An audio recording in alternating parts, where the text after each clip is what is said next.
Kirchhoff's law.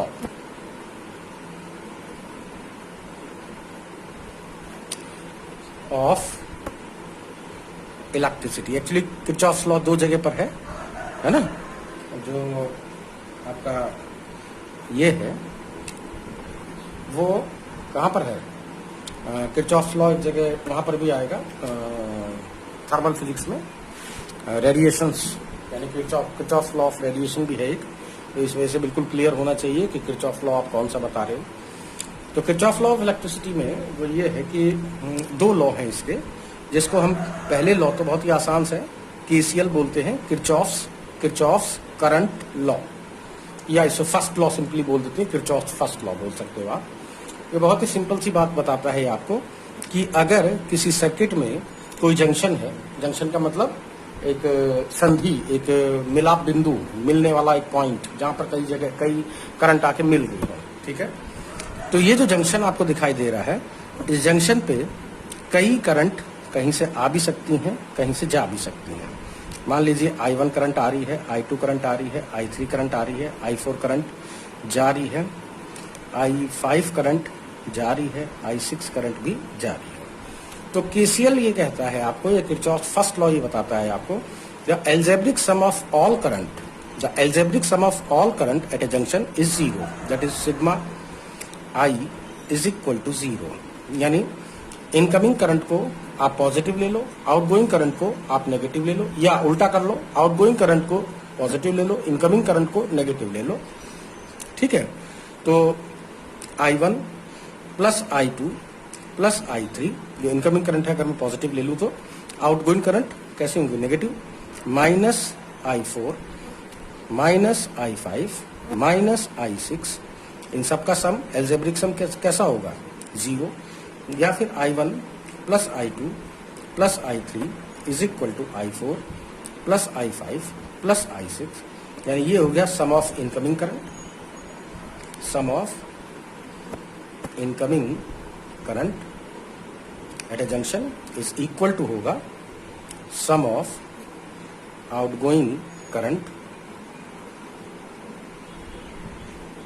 Eight that junction, right. तो ये आप सिंपली ऐसे भी सब याद रख सकते हो कि किसी भी जंक्शन पर आने वाली जितनी भी करंट है उन सब का सम जाने वाली करंट के सम के इक्वल होगा। इसके अंदर कोई बहुत ज्यादा हाई तौबा मचाने की जरूरत नहीं है। केसीएल एक सिंपल सा लॉ है जिसको सभी बच्चे आसानी से इसको अप्लाई करना जानते हैं, ठीक है। तो जो नहीं करना जानते हैं उन्हीं को तो अभी एग्जाम्पल आएगा, उसी में सब समझ में भी आ जाएगा। वैसे भी किरचॉफ लॉ बिना एग्जाम्पल के समझ में आने वाला है नहीं। नंबर 2, जो दूसरा लॉ है इसे हम केवीएल के नाम से जानते हैं आमतौर पे, जिसे आप किरचॉफ्स वोल्टेज लॉ भी बोलते हो, केवीएल, या किरचॉफ्स सेकंड लॉ।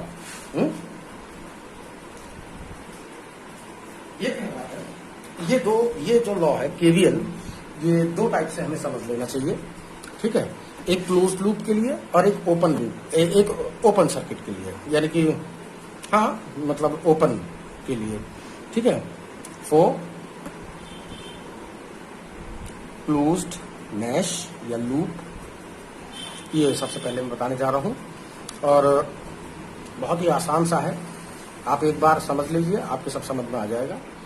ये कहता है कि किसी भी क्लोज्ड लूप में the algebraic sum of all potential drops across the resistors must be equal to all EMFs, algebraic sum of all EMFs in that circuit। समझ में आ गई बात, या इन दैट लूप। तो मैं अभी इस चीज को हम एलोबरेट कर रहे हैं, एक एग्जांपल से हम इसको समझाएंगे तुम्हें। तो देखिए जरा ध्यान से,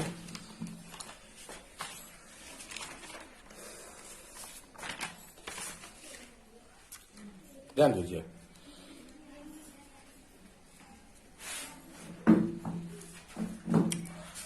ये हमारे पास एक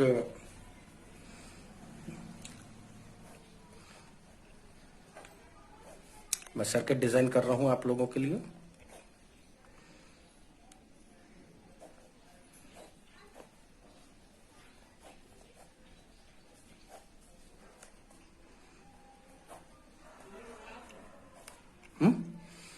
और इस सेल का ईएमएफ है E1, ये पॉजिटिव, ये नेगेटिव, ये पॉजिटिव, ये नेगेटिव, ये रेजिस्टेंस है R1, ये रेजिस्टेंस है R2, ये R3, ये R4। ठीक है। सबसे पहली बात, केवीएल को सेटिस्फाई करने के लिए, केवीएल को अप्लाई करने से पहले हर जंक्शन पर केसीएल सेटिस्फाई होना बहुत जरूरी है। अगर केसीएल को सेटिस्फाई आपने नहीं करा और डायरेक्ट अगर आप केवीएल अगर आप अप्लाई करने लग जाओ तो उसका कोई मतलब नहीं रहेगा। देखो, ये सेल है, इस सेल ने मान लीजिए I1 करंट सप्लाई करी, इस सेल ने मान लीजिए I2 करंट सप्लाई करी। जब ये दोनों करंट यहां पर पहुंचेंगी इस वाले जंक्शन पे, तो sum of incoming current is equal to sum of outgoing current, यानी कि I1 प्लस I2 जाना चाहिए इधर की तरफ। और दूसरी बात, जो करंट, जो सेल जितनी करंट सप्लाई करता है उतनी ही करंट वो वापस लेता है। ये हमेशा ध्यान रखिएगा कि इतनी ही करंट इसने I2 दिया था तो इतनी ही ये वापस ले रहा होगा I2। ठीक है। तो जब ये करंट यहां पर पहुंचेगी तो I1 अपने रास्ते निकल जाएगी और I2 अपने रास्ते। ठीक। अब हमारे पास इसमें कितने क्लोज्ड लूप बन रहे हैं या कितने क्लोज्ड मैश बन रहे हैं, तो उसको देखिए जरा। एक क्लोज्ड मैश बन रहा है A, B, C और D। एक बन रहा है A, D, E, F। मैं E नहीं लूंगा मैं, क्योंकि मैं E पहले यूज कर चुका हूं सेल E1 और E2 के ईएमएफ के लिए, तो G ले लीजिए इसे। अब कितने लूप बन रहे हैं हमारे पास, देखिए जरा। एक ये वाला लूप बन रहा है ना, क्लोज लूप है ये। एक ये बन रहा है और एक ये बड़ा वाला बन रहा है।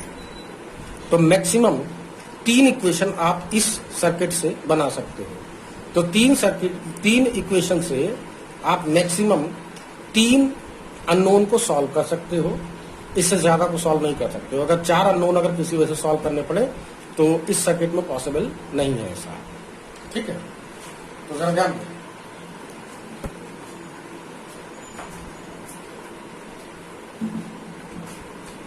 इनक्लोज्ड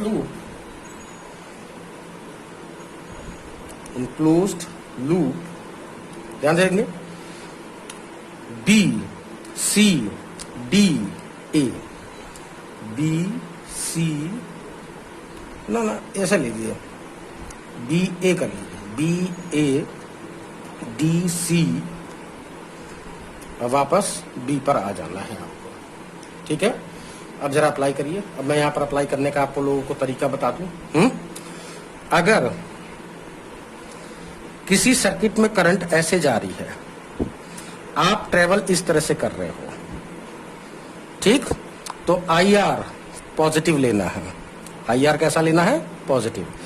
लेकिन अगर उस सर्किट में आप ऐसे चल रहे हो, ट्रेवलिंग ऐसे हो रही है, राइट, तब IR नेगेटिव लेना है आपको। इसके बाद अगर ऐसे चल रहे हो, ट्रेवलिंग ऐसे है ना, अगर आप इस तरह से ट्रेवल कर रहे हो, यानी कि इस तरह से ट्रेवल करने के बाद आप पहले पॉजिटिव टर्मिनल पहुंचोगे, तो जो सेल का ईएमएफ है उसको नेगेटिव लेना। और अगर आप इस तरह से ट्रेवल कर रहे हो ऐसे, यानी कि सेल के नेगेटिव टर्मिनल पे पहले पहुंच रहे हो, ऐसे चलोगे तो पहले नेगेटिव टर्मिनल पहुंचोगे ना, तो उसको आप प्लस ई लेना। बस इतना सा रूल है। अगर आप इसे फॉलो कर लोगे तो क्लोज्ड लूप आप दुनिया का कोई सा भी होगा सॉल्व कर लोगे। ठीक है, हाँ, लेकिन इतना ध्यान रखिएगा जितने जंक्शन है, जैसे यहाँ पर मेरे पास 2 जंक्शन थे, एक ये वाला और एक ये वाला, यहाँ पर केसीएल पहला लॉ आपका अप्लाई करना बहुत जरूरी था, बिल्कुल सही से अप्लाई हो जाना चाहिए, तभी आप इसको सॉल्व कर पाओगे। चलिए अब हम आगे चल रहे हैं, तो मैं यहां से चलना शुरू करता हूं, ध्यान से देखेंगे। ऐसे ये एक रेजिस्टेंस मिला मुझे, कैसा मिला, ये रेजिस्टेंस। तो यहाँ पे पोटेंशियल ड्रॉप होगा, कितना पोटेंशियल ड्रॉप होगा, I1, मतलब इसमें करंट कितनी फ्लो हो रही है मल्टीप्लाइड बाय इसका रेजिस्टेंस क्या है ओम्स लॉ के according, I1 plus I2 into R1। फिर आगे गए आप, ध्यान से देखिएगा, प्लस मैंने लिया है, ये प्लस है, ये राइट ना। प्लस क्यों है, क्योंकि मैं करंट की डायरेक्शन में ही चल रहा हूं, जैसे मैं चल रहा हूं करंट भी वैसे ही चल रही है। हाँ ध्यान दीजिए, जैसे मैं चल रहा हूं ट्रेवलिंग ऐसे हो रही है, करंट भी ऐसे ही चल रही है, तो इसका मतलब प्लस IR लेना है। फिर ऐसे चलेंगे हम, ऐसे चलिए, फिर ऐसे चलिए, फिर देखो एक रेजिस्टेंस ये मिला R2, इसमें भी करंट उसी डायरेक्शन में फ्लो हो रही है जिस डायरेक्शन में आप चल रहे थे, तो ये भी पॉजिटिव होगा, प्लस I1 R2। फिर इसके बाद हम आगे चलेंगे, फिर ऐसे चलेंगे, फिर ऐसे चलेंगे, इस पॉइंट पर वापस आ गए। ध्यान दीजिए हम मैं क्या अप्लाई कर रहा हूँ, sigma IR is equal to sigma E apply कर रहा हूँ। तो पहले इसको सॉल्व करा जाएगा, फिर इक्वल टू इसको सॉल्व किया जाएगा। चलिए ये काम खत्म हो गया पूरे क्लोज लूप के लिए। अब इसके बाद इक्वल टू, अब ऐसे चलिए, अब हम सेल के EMF चेक करेंगे। ऐसे चलिए, जैसे पहले चले थे बिल्कुल वैसे ही, उसी डायरेक्शन में। ऐसे चलिए, ऐसे चलिए, ये मिला सेल आपको, मिला ना। कहां पर पहुंचे, नेगेटिव टर्मिनल पहुंचे हो, तो नेगेटिव पे अगर पहुंचोगे, जैसे ट्रेवलिंग ऐसे हो रही है, नेगेटिव पे आप पहुंचे तो कैसा लेंगे, वो पॉजिटिव लेंगे, तो ये is equal two plus E1। फिर आगे चलिए, बस और कोई सेल यहां पर नहीं है, तो ये इक्वेशन नंबर 1 हो गई। ठीक, इसके बाद इन क्लोज्ड लूप, अब की बार ये वाला लूप ले ले रहा हूं मैं, ये वाला ए F G D A, right. अब इसमें मैं आ रहा हूं, चलिए ऐसे चलेंगे हम, पहले हम इधर वाला हिस्सा सॉल्व करेंगे सिग्मा IR का। ऐसे चलिए, ओ ये एक रेजिस्टेंस मिला हमें, तो रेजिस्टेंस मिला, देखिए ध्यान से, मैं ट्रेवलिंग ऐसे कर रहा हूं, करंट ऐसे चल रही है, उल्टा चल रही है। तो इसका मतलब जो पोटेंशियल ड्रॉप है इस रेजिस्टेंस के अक्रॉस वो नेगेटिव आएगा, माइनस I2 R4। फिर ऐसे चलिए, फिर एक रेजिस्टेंस आपको मिला, है ना। इसके अंदर जो आप ऐसे चल रहे हो और करंट यूं चल रही है, तो उल्टा चल रहे हो ना, तो ये भी नेगेटिव, माइनस I2 R3। फिर ऐसे चलिए, अब यहां पर भी फिर से वही केस हो रहा है, आप ऐसे चल रहे हो, करंट उल्टा चल रहा है, तो यहां पर भी नेगेटिव लेना पड़ेगा, minus I1 plus I2 into R1। फिर आगे चलेंगे, ये खत्म हो गई आपकी, इस सिग्मा IR का काम पूरा खत्म हो गया इस क्लोज लूप में। अब सिग्मा E पर आ जाइए। अब ऐसे चलेंगे हम लोग, कहां पर पहुंचे, पॉजिटिव टर्मिनल पे, तो क्या लेंगे हम इसको, नेगेटिव, माइनस E2। फिर आगे चलिए, और कोई सेल हो तो, कोई सेल नहीं है, वापस आप अपनी जगह पे आ गए। ये इक्वेशन नंबर 2 आ गई, ठीक है।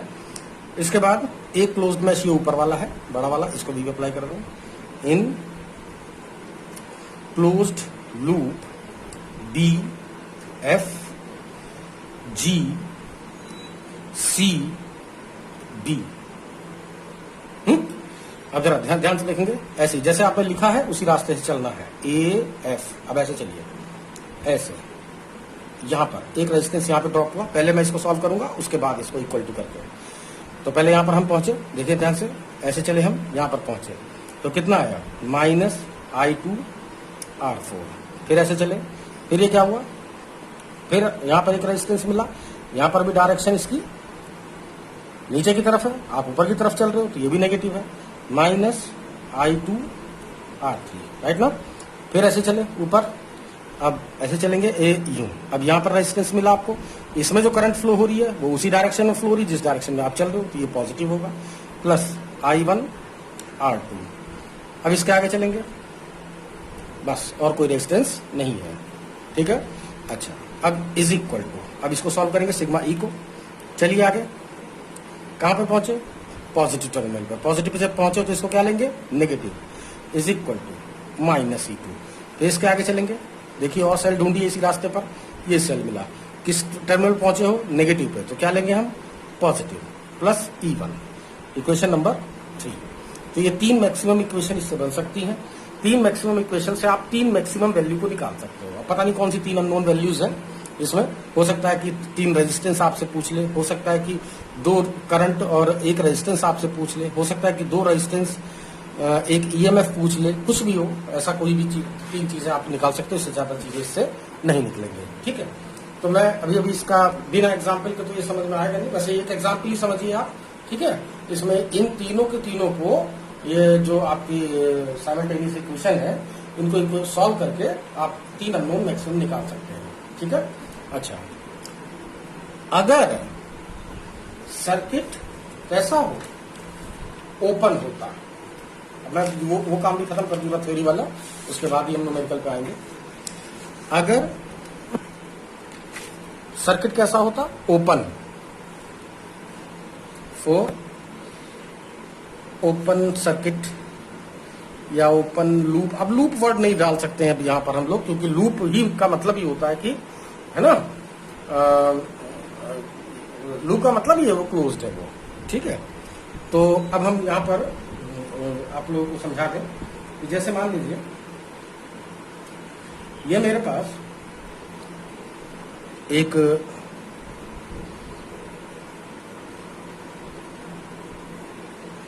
ये दो सेल हैं, E1 E2, राइट। रेजिस्टेंस ये R1 ये R2 और सिर्फ ओपन है, यानी कि चारों तरफ से बंधन नहीं है। ये पॉइंट है A और ये पॉइंट है B, और मान लीजिए इसके अंदर इस तरह से करंट फ्लो हो रही है, ठीक है। तो इसका रूल समझ लीजिए। इसके लिए क्या करना, अब ये जो करंट जो जा रही है वो ऐसे ही चल रही है, ऐसे ही ये करंट आई करंट ऐसे चल रही है, ठीक है। तो अगर आपको सॉल्व करना है तो उस कंडीशन में sigma I R plus sigma E is equal to आपको 0 प्रूफ करना है, ठीक है। आप अब समझिए मैं क्या कहने की कोशिश कर रहा हूं। मैं ये कहने की कोशिश कर रहा हूं इज इक्वल टू 0 नहीं है, ये is equal to VA minus VB के होगा। यानी अगर आपको इन दो पॉइंट के बीच का टर्मिनल मतलब पोटेंशियल डिफरेंस फाइंड करना है तो VA माइनस VB, यहां से यहां तक का VA minus VB is equal to होगा sigma IR plus sigma E। तो सिग्मा IR का तो वही रूल है, पहले वाला ही है ना, सिग्मा IR, यानी कि अगर करंट ऐसे चल रही है इसमें और आपकी ट्रेवलिंग भी ऐसे ही हो रही है तो IR पॉजिटिव लेना है। कैसा लेना है? पॉजिटिव। और अगर आप ऐसे चल रहे हो, मतलब इस तरह से अगर आपकी ट्रेवलिंग हो रही है, ठीक है, तो आपका IR कैसा होगा? नेगेटिव होगा। लेकिन सेल वाला केस इसमें उल्टा है। अगर आप ऐसे चल रहे हो तो यानी कि पहले पॉजिटिव पे पहुंचोगे, तो पॉजिटिव पे पहुंचोगे तो इसको पॉजिटिव ही लेना है इसको। लेकिन अगर आप ऐसे चल रहे हो ऑपोजिट, तो कैसे? अगर ऐसे चलोगे तो कहां पहुंचोगे? नेगेटिव पे चलो पहुंचोगे। तो जो नेगेटिव है तो फिर उसको नेगेटिव ही लेना आप लोग। बात समझ में आ गई? ठीक है। मैं एक काम करता हूं, मैं इस सेल को मैं ऐसे की बजाय मैं ऐसे बना दे रहा हूं, यानी कि ये पॉजिटिव टर्मिनल है, ये नेगेटिव है। फिर से देख लीजिए, मैं थोड़ा सा इसको ऊपर करके दिखा दूं। देखिए ना, सेल मैंने ऐसे बना दिया है। अब ध्यान देंगे जरा आप लोग। तो इस पर अगर आपको अप्लाई करना पड़े तो ए और बी के बीच का जो पोटेंशियल डिफरेंस है VA माइनस VB, तो ऐसे चलना शुरू करिए ऐसे। तो देखिए आप ऐसे चलेंगे, करंट की ऑपोजिट डायरेक्शन में चल रहे हैं। I बोलिए I माइनस IR1। फिर आप पहुंचे सेल पे। सेल कैसा है? पॉजिटिव पे पहुंच रहे हैं ना, तो पॉजिटिव पे पहुंच रहे हो तो पॉजिटिव ही लेना, प्लस E1। फिर ऐसे चले, फिर एक रेजिस्टेंस मिला, इसके जस्ट ऑपोजिट डायरेक्शन में आप चल रहे हो तो ये नेगेटिव लेंगे, माइनस IR2। ठीक। फिर आप ऐसे चले, सेल के कौन से टर्मिनल पहुंचे हैं? ध्यान दीजिए, कौन से टर्मिनल पहुंचे हैं? नेगेटिव टर्मिनल पहुंचे हैं ना, तो नेगेटिव पहुंचे तो नेगेटिव ही लेना आप, माइनस E2। फिर ऐसे आगे चलेंगे, ये पॉइंट बी तक पहुंच गए। बस ये जो भी सॉल्व होके आ रहा है, ये इन दो पॉइंट के बीच का पोटेंशियल डिफरेंस ही है ये। समझ में आ गई बात? ठीक है।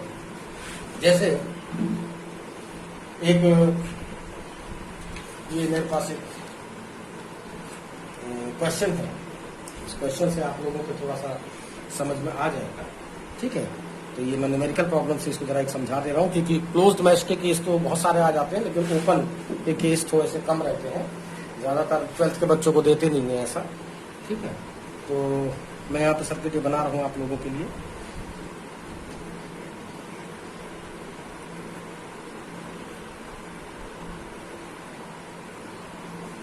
और इसको ग्राउंड किया गया है। ग्राउंड का मतलब जानते हो ना?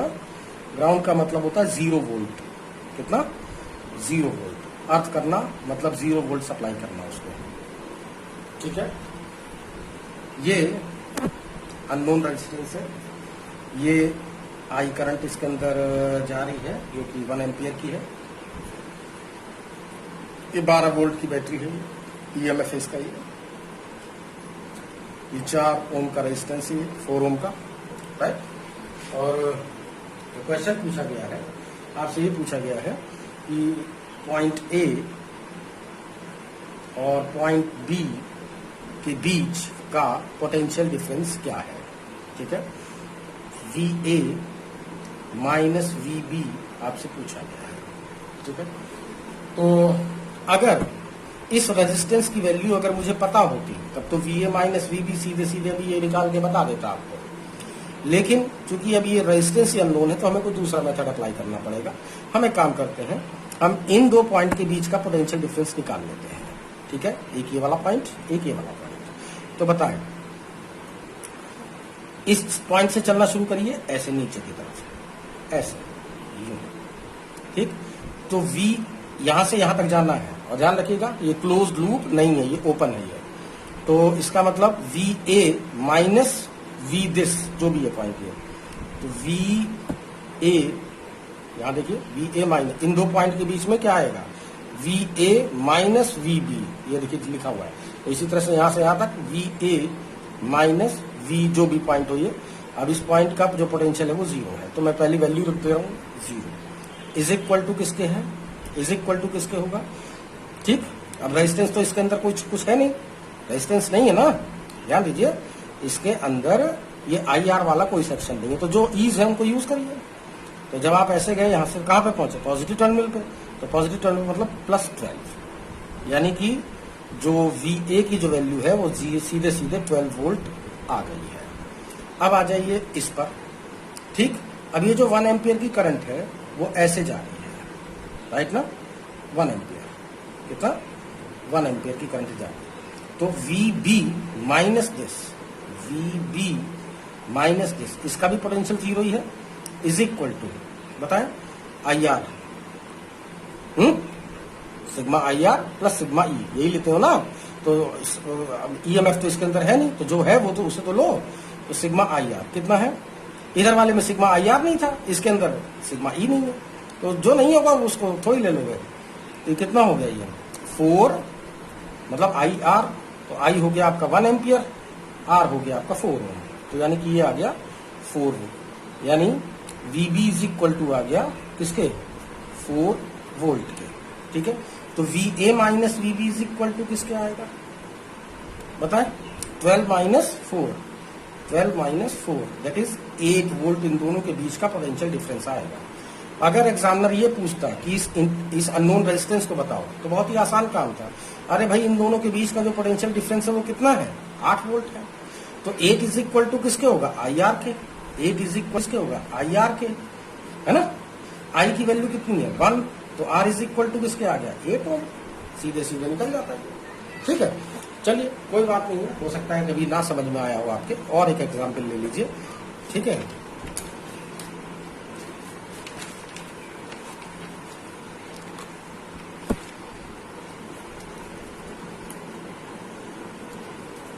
देखिए मैं एक एग्जाम्पल और ले रहा हूं, ये हमारे पास एक सेल है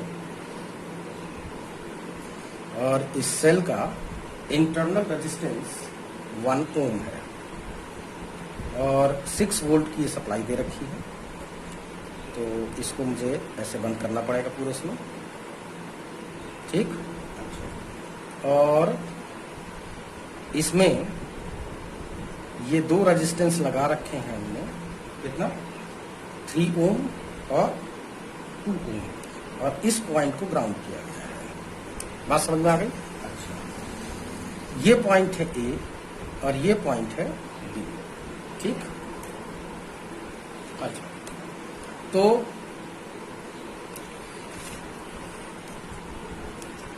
इसमें क्वेश्चन में जो पूछा गया है वो ये पूछा गया है कि इसमें भी सेम वही है, ये पॉइंट ए है और पॉइंट बी है, इन 2 पॉइंट के बीच का आपको पोटेंशियल डिफरेंस फाइंड करना है, V A minus V B आपको फाइंड करना है, ठीक है। और उस डेटा और इसके अलावा नहीं है आपके पास, तो नहीं है तो ठीक है, कोई दिक्कत नहीं है। आप पहले तो सर्किट में करंट निकालिए कितनी जा रही है, तो सर्किट में करंट कितनी है, आई इज इक्वल टू किसके होगा, जितना भी वोल्टेज आपने सप्लाई कर रखा है 6 वोल्ट अपॉन टोटल रेजिस्टेंस। अब टोटल रेजिस्टेंस सारे के सारे सीरीज में जुड़े हुए हैं, अगर आप ध्यान से देखें तो सीरीज में जुड़े हैं, तो 3 2 5 और 1 6, 3 + 2 + 1 R1 + R2 + R3 equivalent resistance. तो कितना हो जाएगा ये 1 एम्पियर की सप्लाई जा रही है, यानी कि आई की मैं वैल्यू रख दे रहा हूँ 1 एम्पियर। ठीक है।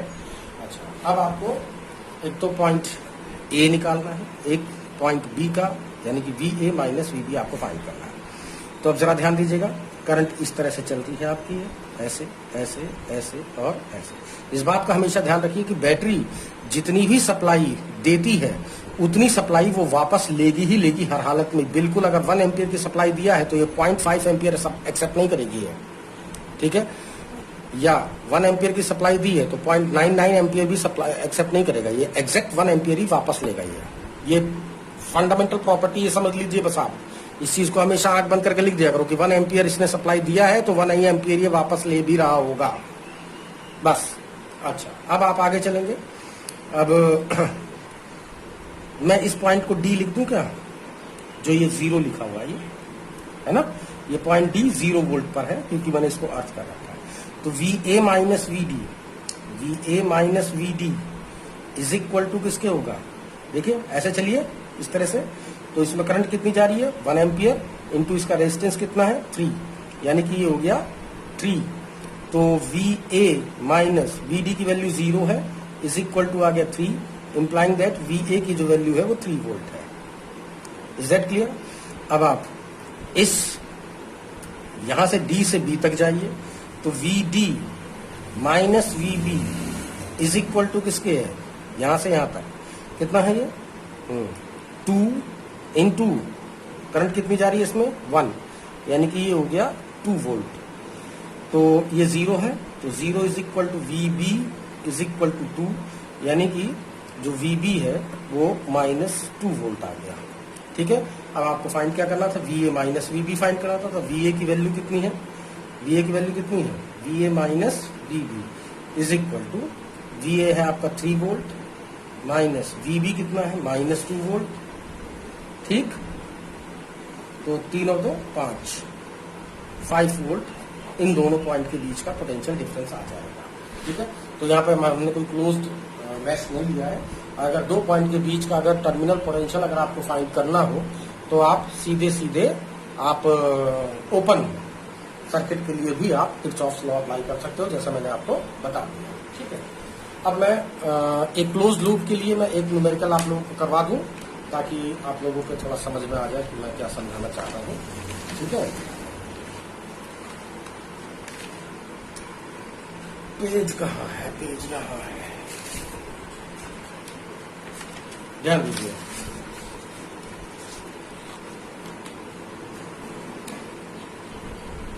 तो अब हम बात करने जा रहे हैं, जैसे कि मान लीजिए मेरे पास एक कोई सर्किट है, ये सर्किट है मेरे पास। एक मुझे कॉम्प्लिकेटेड सर्किट ही बनाना पड़ेगा क्योंकि सिंपल सर्किट ओम्स लॉ से ही सॉल्व हो जाते हैं। ठीक है। किरचॉफ्स लॉ अप्लाई ही तब किया जाता है जब ओम्स लॉ अप्लाई करने में तो आपको बहुत ज्यादा दिक्कत परेशानी आ रही हो, अदरवाइज आपको इसकी जरूरत नहीं है। ठीक है। सिंपल सर्किट के लिए तो ओम्स लॉ है ही अपनी जगह पर। ओम्स लॉ का ही ये मॉडिफाइड फॉर्म है क्या, किरचॉफ्स लॉ। जैसे इलेक्ट्रोस्टैटिक में जो फंडामेंटल लॉ क्या है, फंडामेंटल लॉ है कूलम्ब्स लॉ, और उसको जब अप्लाई करना जब मुश्किल हो जाता है तो उसी का जो मॉडिफाइड फॉर्म है गॉस लॉ, उसको आप अप्लाई करते हो। बिल्कुल ठीक है, इसमें भी इलेक्ट्रोस्टैटिक में भी।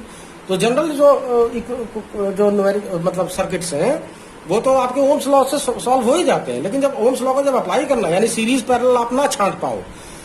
ठीक है। जैसे कि ये सर्किट मैंने बना दिया है, इसके अंदर आप सीरीज पैरेलल कुछ भी नहीं छांट सकते हो।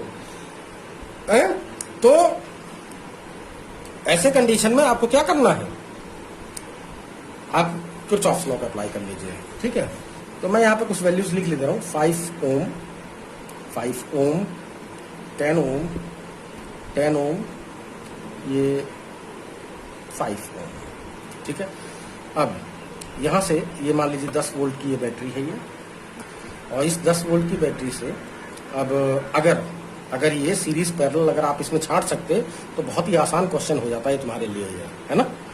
ठीक है। दूसरी बात, ये तुम्हें शक्ल जो है कुछ लग सकती है व्हीट स्टोन ब्रिज टाइप की, लेकिन ये बैलेंस्ड नहीं है, क्योंकि 5/10 इज नॉट इक्वल टू 10/5। तो इसका मतलब ये व्हीट स्टोन ब्रिज तो है, लेकिन ये बैलेंस्ड कंडीशन में नहीं है। इसका मतलब करंट इस वाले में भी जाएगी, ठीक है। तो यहां से मान लीजिए करंट आपकी आई करंट आपकी सप्लाई हुई, तो यहां पर जब इस टर्मिनल में पहुंचेगी तो कुछ करंट मान लीजिए I1 इधर चला गया और I2 इधर चला गया। जब ये टर्मिनल यहाँ पर, जब ये करंट यहाँ पर पहुंचेगी तो फिर से दो जगह मिलेंगी, इसको दो रास्ते मिलेंगे जाने के लिए। तो मान लीजिए I' करंट इधर चली गई और बाकी बची हुई I1 माइनस I' करंट इधर निकल गई। जो करंट यहाँ पर पहुंची है, एक करंट यहाँ से आ रही है, तो इसका मतलब ये दोनों की दोनों मिलके यहाँ पर जाएंगी। केसीएल मैं अप्लाई कर रहा हूँ, हर जंक्शन पे केसीएल सही से सेटिस्फाई होना चाहिए। तो इस जंक्शन पे क्या हुआ, ये गया I2 प्लस I', ये I' है, राइट। अच्छा, अब जब ये करंट और ये करंट जब इस टर्मिनल पर पहुंचेगी तो फिर ये दोनों मिलके यहाँ पर जाएंगी, यानी कि I1 minus I' plus I2 plus I'। ये ध्यान दीजिए, ये कट गया है तो ये बचा है I1 प्लस I2। एक्चुअली यही डिस्ट्रीब्यूट करंट यही दो जगह पे I1 प्लस I2 आपका डिस्ट्रीब्यूट हुआ था, तो इसका मतलब ये वापस वही करंट ये वापस आ गया। बात समझ में आ गई। अब इसके अंदर कितने क्लोज लूप हैं ये आप लोग देख लीजिए, A B C D E F, ठीक, ये लीजिए, ठीक है। अब कितने क्लोज लूप है इसके अंदर और कितने अननोन आप मैक्सिमम निकाल सकते हो उससे, ये तो खैर एग्जामिनर आमतौर पे आपसे क्या पूछ रहा है, हाल फिलहाल मैं जो पूछ रहा हूँ वो आपसे I1 और I2 की वैल्यूज पूछ रहा हूँ, या करंट इन ईच ब्रांच, यानी कि इस ब्रांच में कितनी करंट है, इसमें कितनी है, इसमें कितनी है और इसमें कितनी है, ठीक है। अब कितने क्लोज लूप है मेरे पास, ध्यान से देखेंगे। एक क्लोज लूप ये है, एक क्लोज लूप ये है, 2 एक ये है, 3 एक ये भी है, ध्यान से देखेंगे, 4 एक ये भी है, 5 ध्यान से देखेंगे, हो गया ना। और भी कई तरह से लूप बन सकते हैं। एक ये बन सकता है, आपका देखो मैं ई से चल रहा हूँ, ऐसे गया ऐसे गया ऐसे गया ऐसे गया फिर ऐसे गया फिर ऐसे आ गया फिर ऐसे आ गया, 6 लूप हो गया। इस तरह से आप कई सारे इसके अंदर लूप देख सकते हो। इस न्यूमेरिकल में कई जगह पर केवीएल आपका अप्लाई करने लायक होगा, ठीक है। तो मैं यहाँ पर पहला ABD ले रहा हूँ, ABDA, इसमें मैं केवीएल अप्लाई कर रहा हूँ। तो जरा ध्यान देंगे, केवीएल चूंकि क्लोज लूप है तो sigma IR is equal to sigma E आपको अप्लाई करना है, ओपन नहीं है ये, ठीक है। तो जो उसके जो रूल है वही आप अप्लाई करिए। तो यहां से चलना शुरू करिए। तो 5 I1, देखिए जिस डायरेक्शन में आप चल रहे हैं उसी डायरेक्शन में करंट भी चल रही है, तो पॉजिटिव। आप इसमें जब चलेंगे तो इसमें भी वही है, प्लस 5 I', फिर आप आगे गए, फिर इसमें आएंगे, लेकिन इसमें करंट की डायरेक्शन उल्टी है तो ये नेगेटिव हो जाएगा, माइनस 10 I2, ठीक है, इज इक्वल टू, अब सिग्मा ई देखिए, EMF है इसके अंदर क्या कहीं नहीं है, कोई सेल नहीं है, तो इसका मतलब ये हो गया 0। तो ये हो गया I1 minus 2I2 plus I' is equal to 0, equation number 1। समझ में आ गई बात। इसके बाद एक क्लोज लूप आप ये वाला ले लीजिएगा, ठीक है। तो A D B C D A, B C D B, right. अगर आप इसमें लेंगे तो जरा ध्यान से देखेंगे, ये करंट की डायरेक्शन में मैं चल रहा हूं तो ये चीज पॉजिटिव ली जाएगी, I1 माइनस I' इंटू 10, ठीक। फिर इसमें चलेंगे ऐसे उल्टा, तो उल्टा चलेंगे तो नेगेटिव हो जाएगा, minus I2 plus I' into 5। फिर इसमें चलेंगे, ये भी उल्टी डायरेक्शन में चल रहे हैं आप, minus I' into 5 is equal to, अब EMF देख लीजिए, सेल कहाँ है, सेल नहीं है कोई सा भी, तो ये भी 0 हो गया, इक्वेशन नंबर 2। तो आप इसको सॉल्व करिए तो चलिए सॉल्व करके इक्वेशन नंबर 2 लिख दीजिएगा, जैसे ऐसे लिखा हुआ है। मैं तब तक इसको, अब तीसरी जो इक्वेशन जब हम डालेंगे, मतलब ये भी I1 I2 और I1 I2 और I' इज इक्वल टू 0 की टर्म में ही कुछ ये आ जाएगा ये। अब तीसरी जब है, अब ध्यान दे, यहाँ पर आपको ध्यान दीजिएगा, जितनी भी इक्वेशन है, अगर मान लीजिए 3 इक्वेशन है तो तीन अननोन है, जैसे इसमें 3 अननोन है मेरे पास, I1 I2 और I', ये 3 वैल्यूज मुझे निकालनी है। तो मुझे मिनिमम कितनी इक्वेशन बनानी चाहिए, मुझे मिनिमम 3 इक्वेशन की जरूरत है इसको सॉल्व करने के लिए। लेकिन इस बात का ध्यान रखना कि अगर मैं तीसरा क्लोज लूप अगर ये वाला ले लूं तो इसके अंदर भी सेल नहीं है, इसका मतलब ये भी जो है वो भी इक्वल टू जीरो की फॉर्म में ही आ जाएगा। जब ये सेल है ही नहीं इसके अंदर तो ये भी इक्वल टू जीरो ही शो कर देगा। ठीक है, तो यहां ध्यान रखना कि कोई भी जब भी आप कोई किरचॉफ लॉ को जब भी आप अप्लाई करो तो ऐसा मत करना कि सारी की सारी इक्वेशन इक्वल टू जीरो की फॉर्म में लिख दो, क्योंकि वो फिर सॉल्व नहीं होंगी, वो उनको सॉल्व करने का कोई तरीका नहीं है। कम से कम एक इक्वेशन नॉन जीरो की फॉर्म में हो, equal to non zero, not the zero, सारी की सारी जीरो नहीं। तो एक क्लोज लूप आपके लिए ये वाला बिल्कुल बेकार है, इसको बिल्कुल मत लेना। आप एक क्लोज लूप ऐसे ले लीजिए, ये वाला, ये ठीक है, इसके अंदर एक सेल आ जाएगा तो इक्वल टू करके कुछ आ जाएगा आपके पास, ये वाला ले लीजिए, तब ये सॉल्व हो जाएंगे, अदरवाइज सॉल्व नहीं होंगी है। ठीक है, तो मैं पॉइंट ए से चलना शुरू कर रहा हूं इस वाले क्लोज लूप में। A B C F E ए, ठीक है, इस वाले क्लोज लूप में। तो कितना आया ये देखो जरा, 5i1, फिर आगे गए plus 10i1 minus I dash, फिर आगे गए और कोई सा नहीं है इसके अंदर, is equal to sigma E, that is, अब यहां से चलना शुरू करिए, कहां पहुंचे नेगेटिव टर्मिनल पे, तो इसको लेंगे आप पॉजिटिव, प्लस 10, इक्वेशन नंबर 3। तो अब अगर आप ध्यान से देखें तो ये जो है ये बन गया आपका i1, ये 1 और ये 2 3i1 और ये minus 2i dash is equal to 2, equation number 3। अब जरा ध्यान से देखिए, ये वाली इक्वेशन भी जीरो की फॉर्म में है, ये भी जीरो की फॉर्म में थी, लेकिन ये नॉन जीरो की फॉर्म में। अब ये आराम से सॉल्व हो जाएंगे, अदरवाइज सॉल्व नहीं होती। बहुत सारे बच्चे ये करते हैं, तो तीनों के तीनों इक्वल टू जीरो की फॉर्म में ले लेते हैं, फिर वो उनसे सॉल्व नहीं होती है वो। ठीक है, तो कभी ऐसी गलती तुम मत करना, ये मैथमेटिकल रेस्ट्रिक्शन है, मेरी तरफ से कोई दिक्कत नहीं है, ये मैथमेटिकल रेस्ट्रिक्शन है कि सारी की सारी इक्वेशन अगर जीरो की फॉर्म में अगर आ जाती है तो सॉल्व ही नहीं होती है वो। खैर, अब आप बैठिए आराम से, घर पे बैठिए, इक्वेशन नंबर 1, इक्वेशन नंबर 2 और इक्वेशन नंबर 3 को आराम से बैठ के सॉल्व करो। i1 और i2 की और i3 की वैल्यू निकाल लो। अब अगर किस आपसे करंट इन ईच ब्रांच पूछा है, ठीक है, तो आप i1 इस वाले ब्रांच में करंट कितनी है i1, तो जो वैल्यू से रख दो। इस वाले ब्रांच में कितनी करंट है i1 माइनस आई डैश, तो i1 माइनस आई डैश। ठीक है, तो जो भी i1 की वैल्यू आ रही है उसमें से आई डैश की जो भी वैल्यू आ रही है उसे सब्ट्रैक्ट कर देना, अपने आप इसमें पता लग जाएगा इसमें कितनी ब्रांच, इसमें कितनी, इस ब्रांच में कितनी करंट जा रही है। ऐसे इसमें भी, ऐसे इसमें भी, ऐसे इसमें भी। ठीक है।